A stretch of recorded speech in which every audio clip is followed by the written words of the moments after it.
अस्सलाम वालेकुम, आदाब। आज का ये वीडियो लॉग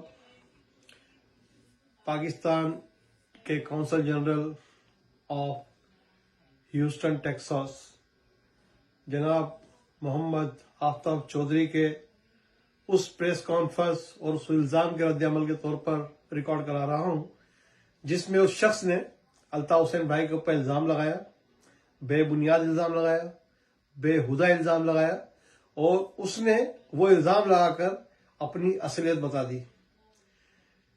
अल्ताफ हुसैन भाई के खिलाफ अब तुमने इल्जाम लगाया तो चौधरी आफ्ताब तुम्हें अब उसका जवाब अदालत में देना होगा, तुम्हें वो इल्जाम साबित करना होगा और हम तुम्हारे इस इल्जाम की भरपूर मजम्मत करते हैं जो तुमने ये बेहुदा इल्जाम लगाया अल्ताफ हुसैन भाई के ऊपर। क्योंकि अल्ताफ हुसैन भाई सिर्फ एनकेएम तहरीक के ही बानी नहीं है, वो महाजिर कौम के रूहानी बाप हैं और पाकिस्तान के तमाम मजलूमों के कायद हैं। लिहाजा अगर तुम चाहते हो कि मुल्क के अंदर, मुल्क के अवाम के अंदर यूनिटी रहे, इंटीग्रिटी रहे, हम आहंगी रहे, तो तुम्हें अपने इस इल्जाम की माफी मांगनी होगी अल्ताफ हुसैन भाई से। क्योंकि अल्ताफ हुसैन भाई पाकिस्तान को जो जंगी हालात थे उन हालात में पाकिस्तान के अवाम को मुत्तहद और मुनज़्ज़म रखने की बात कर रहे थे।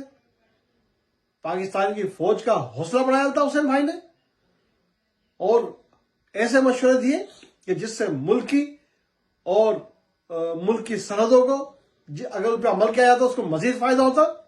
लेकिन तुम लोगों के मुल्क की वहदानियत से, मुल्क की बका और सलामती से कोई सरोकार नहीं, क्योंकि तुम मुल्क तोड़ने वालों की औलाद हो और हम और अल्ताफ हुसैन भाई पाकिस्तान बनाने वालों की औलाद हैं।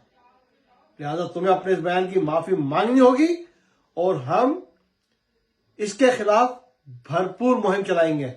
जो तुमने ये बेहुदा बयान लगाया अल्ताफ हुसैन के ऊपर, अल्ताफ हुसैन भाई के ऊपर जो तुमने इल्जाम लगाए, हम उसके खिलाफ भरपूर कैंपेन चलाएंगे। एनकेएम बरतानिया के एक एक कारकुन तुम्हारे इस बेहुदा इल्जाम की भरपूर मजम्मत करता है। जी अल्ताफ, सदा जी अल्ताफ, हमेशा जी अल्ताफ।